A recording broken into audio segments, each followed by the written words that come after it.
Now, what is the influence of the country context realities? Let us look at the obstacles to effective response of hybrid curriculum. This is Sub-Lecture 4. During 2020, a network of experts of eLearning Africa and EdTech Hub conducted a survey in Africa and published a report called The Effect of COVID-19 on Education in Africa and Its Implications for the Use of Technology. According to the study's respondents, the following factors are the main barriers to the effectiveness of distant learning programs suggested by governments, institutions, and educators. 1. Electricity. 2. Infrastructure and technology. 3. Connectivity. 4. Devices and technology. 5. Home learning environment. 6. Learning materials and curriculum. 7. Capacity building, professional development and training of teachers. In addition to the above 7 factors as main barriers, let us quickly look at the key findings of the reports. 1.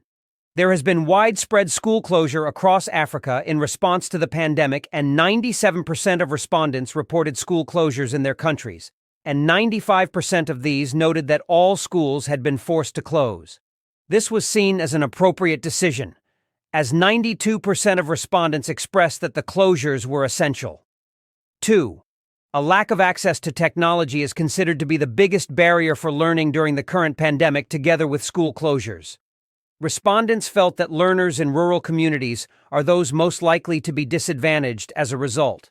The most cited limitation is the lack of availability and affordability of connectivity. 3. Early childhood and primary level students are seen to be most likely to be disadvantaged by the crisis and least likely to be able to access the technologies required for learning. 4. Educational TV and radio are seen as the most important technologies for sustaining learning for students at the primary level. At the secondary level, online learning is considered to be the most important. 5. Survey results show that the large majority of educators have not received financial support for teaching and learning tools to help them continue teaching in the crisis, and do not feel there has been sufficient preparation to help them adapt. 6. The majority of respondents, 83%, think that national curriculums should be adapted for the future in response to the current crisis, to enable more effective distance learning. 7. Half of all respondents, 50%, think that in the most significant long-term effect of the crisis will be that it leads to new opportunities for education systems. 8. Some 85% of respondents anticipate that the current crisis will lead to more widespread use of technology in education in the future. However, they also note that this will lead to significant challenges for the most marginalized and may increase inequality. Take note that these 8 key findings were extracted from the eLearning Africa website. Let us now briefly discuss how the hybrid curriculum can support the curriculum condensation. The hybrid curriculum approach can support the curriculum condensation implementation by allowing for more flexibility and adaptation to the diverse needs and contexts of the students. According to Reimers et al., 2020, as we already alluded to, a hybrid curriculum is one that combines online and offline learning activities, as well as synchronous and asynchronous modes of instruction. This approach can enable teachers to prioritize the most essential learning objectives and competencies, and to use different strategies and resources to help the students achieve them. By doing so, the hybrid curriculum can align with the principles of curriculum condensation, which aim to focus on the core and relevant knowledge and skills that the students need to develop in the face of the pandemic and beyond, as UNESCO argued in 2020. A hybrid curriculum can also foster more personalized and collaborative learning experiences, as well as more feedback and assessment opportunities, which can enhance the quality and relevance of education, as Reimers argued in 2020. Furthermore, a hybrid curriculum can reduce the barriers and gaps in access and participation that many students face due to the lack of connectivity, devices, or supportive environments. By offering multiple and varied ways of learning, a hybrid curriculum can promote more inclusion and equity in education, especially for the most vulnerable and marginalized groups, according to UNICEF in 2020. Let us look at what strategies can be employed when using hybrid curriculum to support curriculum condensation. Some strategies that can be used when using hybrid curriculum to support curriculum condensation are: 1. Use a backward design approach to identify the desired learning outcomes and align them with the appropriate modes and methods of delivery, assessment, and feedback. This can help to ensure that the hybrid curriculum is focused, coherent, and consistent across different learning contexts and environments, according to Wiggins and McTighe in 2005. 2. Adopt a competency-based approach to define the learning outcomes and content in terms of the knowledge, skills, attitudes, and values that learners need to demonstrate in various situations and domains. This can help to create a flexible and personalized hybrid curriculum that can accommodate the diverse needs, interests, and preferences of learners and foster their agency and autonomy, according to OECD in 2019. 3. Incorporate cross-curricular themes and interdisciplinary connections to integrate the learning outcomes and content from different subject areas and disciplines. This can help to create a holistic and meaningful hybrid curriculum that can enhance learners' understanding of complex and real-world issues and problems, according to Reimers and Chung in 2016. 4.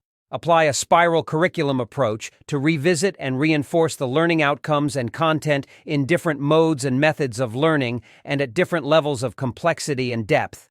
This can help to create a progressive and cumulative hybrid curriculum that can facilitate learners' retention and transfer of learning, as Bruner argued in 1960. 5. Involve stakeholders such as teachers, learners, parents, and community members in the process of curriculum condensation and adaptation.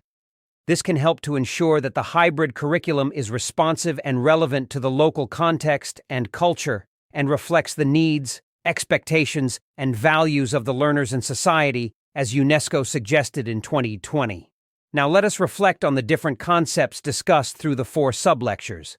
We have seen that curriculum condensation is a strategy to enable students to reach equivalent learning outcomes in a shorter period of time or through alternative pathways than those students attending regularly a brick-and-mortar school due to various factors. We also discussed the condensation curriculum pathways by exploring the possibilities of the capability approach, the organization of content around competencies, and the design of a curriculum that allows for differentiated learning pathways in order to cover the curriculum in a shorter period of time. We also discussed the hybrid curriculum, learning and teaching, to respond to students' needs and realities by exploring different options permitting students to attend to quality learning. Finally, we discussed the benefits and obstacles of a hybrid curriculum and how it can be used to support curriculum condensation.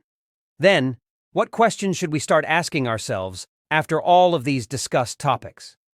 What comes to my immediate thinking is, based on Martha Nussbaum's list of the 10 universal capabilities, reflect on the following 2 questions.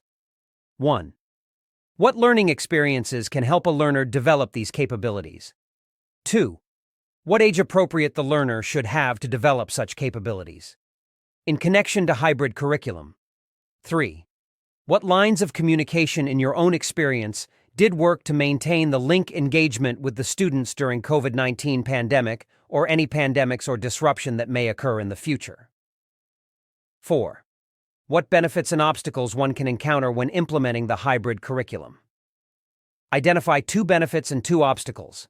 Suggest how you can overcome the obstacles. Reflect in writing on these 4 questions using the Gibbs Reflective Cycle Guide, which will be shared with you in this module. Compile your reflection in the e-journal available within the e-learning platform in use in this self-paced online course. A video will be shared with you demonstrating how to create your electronic journal. Share your reflections with your colleagues at work and also share them on the Community of Practice platform, which will be shared with you. In conclusion, this series of sub-lectures has explored the concept and practice of curriculum condensation, which is a strategy to enable learners to achieve equivalent learning outcomes in a shorter time or through alternative pathways than those in regular schooling. It has also discussed the curriculum design models and approaches that can support the implementation of curriculum condensation, such as the capability approach, the competency-based approach, and the hybrid curriculum approach. It has also highlighted the advantages and challenges of using hybrid learning modes and methods, such as online and offline, synchronous and asynchronous, formal and informal, to deliver and assess the condensed curriculum. Finally, it has suggested some strategies and steps to design and develop a hybrid curriculum that is flexible, adaptable, relevant, and inclusive for the diverse needs and contexts of the learners, teachers, and families. If you have any questions or challenges, use the Module 2 Lecture 4 discussion thread to ask or answer questions. This is the end of Module 2 Lecture 4 Sublecture 4.